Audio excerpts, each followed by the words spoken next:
maging organized ho tayo. Pila na lang tayo sa kalye dahil dito naman ho sa IBP Road. Pero dito na ho tayo ay dito na tayo parating na daw si Tatay Diggs, guys. Dito tayo. Isang single pila lang ko ha, single pila lang. Pila lang ho tayo. Baka akala nila lulusog tayo. Ipaki-assist nyo nga. Pipila lang ho tayo, ipakita yung placards. Sa karsada ho tayo, pipila lang ho tayo.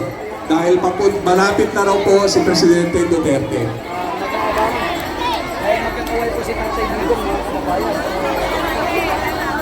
Ingat-ingat po. Disiplinado po tayo. Huwag po tayo magsingitan. Jake, ano yung Wala doon ang pila na dito sinusundan natin. Ano ka ba? Wala ang pila natin. Kameraman ka ba? Huwag hindi ho tayo tatawid ha. Pipila lang ho tayo sa bangketa. Pakiusap po. Tapos dumaan ni Presidente Duterte, balik po tayo rito. Huwag ho magsingitan. Disiplina ho. Pairali natin. Wala akong disiplina. Ay, binat.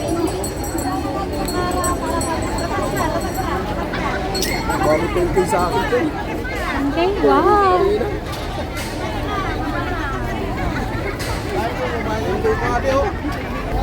Grabe, dami supporter talaga. Yan, grabe guys. Ito na. Pipila lang po itong mga kababayan natin sa labas. Dahil on the way na po si Tatay Diggs. Parating na si Paolo Duterte. Isang kaway lang. Isang kaway lang.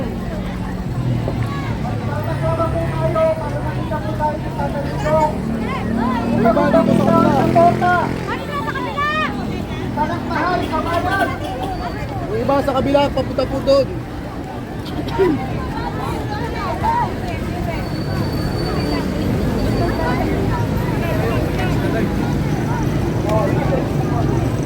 Tulong lang po!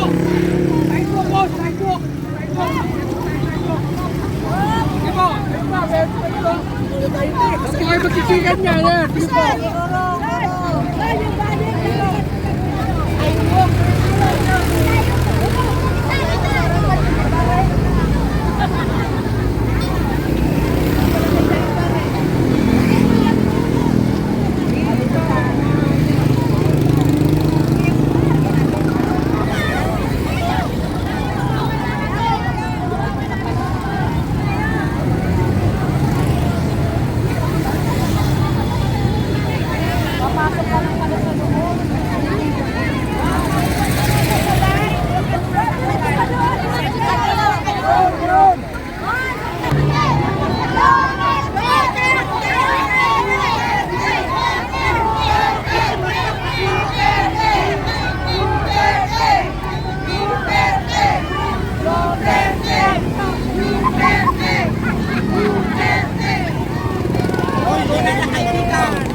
Ayan, Duterte!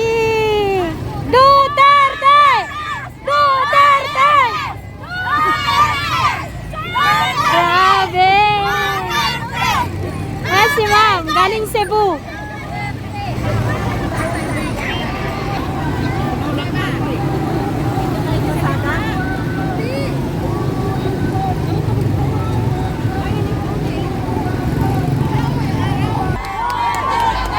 Nandito na si Tatay Diggs!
Hindi ba bababa?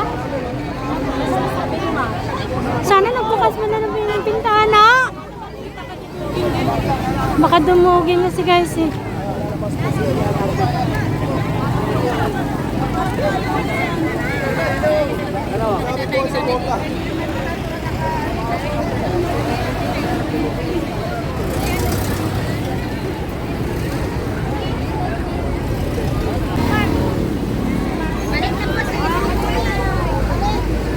So ayan guys, babalik na po sila sa loob kasi dumaan na po yung sasakyan ni Tatay Dix. Kung nakita nyo po yung kulay black kanina, yun po.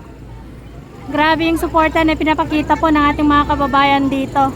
Yung malasakit kasi naramdaman po nila yung paninilbihan niya, yung mga programa, mga proyekto, lahat ng mga yan ay nakita po ng mga kababayan natin. Ang mga ito po ay mga taga QC.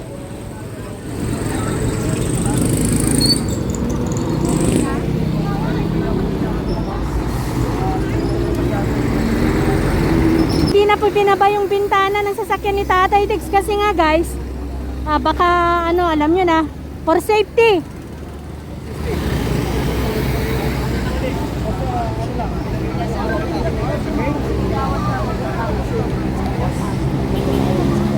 Tatay Dix na yun, di ba? Oo, Pero bawal siya lumabas. bawal eh.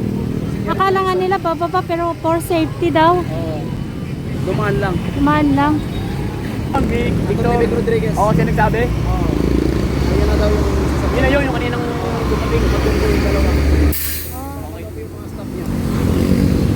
Sige, balik tayo na sa loob Balik guys. na tayo sa loob. Yes po. Yung mga nandun sa harap ng House of Representative, mga grupo ng mga dilawan. Taga-Davao po kayo sir. Nakiitim lang ako eh. Nakaitim, opo guys. Opo, lahat ng mga nakaitim, BDS po. So ayan guys, pwede na po yan sir. Alam nyo guys, gusto kasi nila ipakita na marami daw kuno ang against kay Tatay Diggs. Kaya sila, yung mga makakaliwa, ang pinapayagan na pinaka-front doon sa HOR. Yung mga supporter ni Tatay Diggs, ayaw nila doon palapitin.